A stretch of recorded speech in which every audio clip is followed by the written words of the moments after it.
G'day, I'm Ted Jedinak, International Trainer and Educator in Manual Therapies, helping health practitioners get better clinical results. Last week I posted a blog about Australian Olympic hopeful Alana Boyd. And as you probably know, Alana is the current holder of the Pacific pole vault record.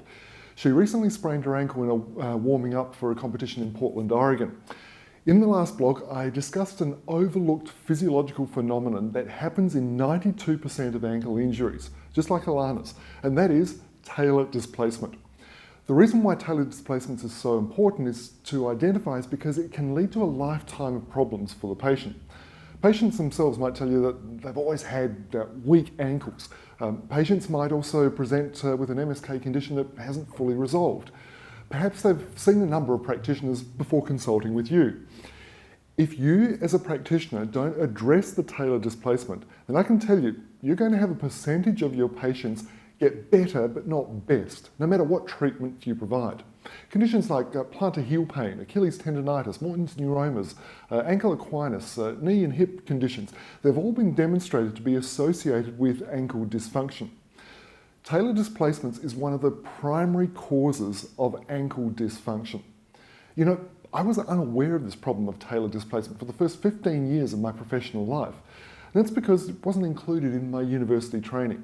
In fact, even today, I'm not aware of undergraduates being taught this. When the research showed me how often talar displacements occurred and the impact that this has on many MSK conditions from the foot and leg, well, my clinical world flipped totally upside down. Now, I need to make sure you know about this too, so that you can avoid the mistakes that I was making. My last blog about Alana's injury certainly stirred up a number of questions. Thank you, Brendan, Steph, Sarah. You see, all of these questions had the same theme, which, to paraphrase, went like this. Okay, so if the talar shifts from its optimum position, how much shift is okay, or how much is too much? That's a great question to ask in our empirical evidence-based world. How much talar displacement is too much?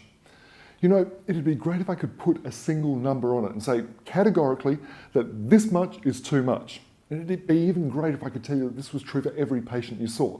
But of course, we know that's impossible. We work with complexity and every patient we see is unique. Well, what if I could say any shift of the talus will cause compensation of the affected structures?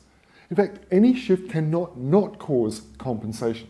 It's like having a cancerous growth and asking, well, how much cancerous growth is too much? The answer is obvious. Any cancerous growth is not good, is it? Now, a talar shift is not life-threatening like a cancerous growth, but it certainly can affect one's quality of life if you end up with weak ankles, for example, especially if your livelihood or life mission is to be a successful Olympic athlete, isn't it? So to that end, my view is that given the role the talus plays in mechanical and postural function, no shift of the talus is acceptable because the compensations will cause detrimental effects sooner or later.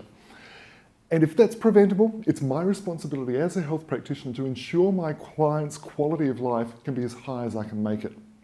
Is that a hardline approach? You bet! But my patients deserve it, and so do yours. Until next time, serve with spirit, consult with care, and help more people today.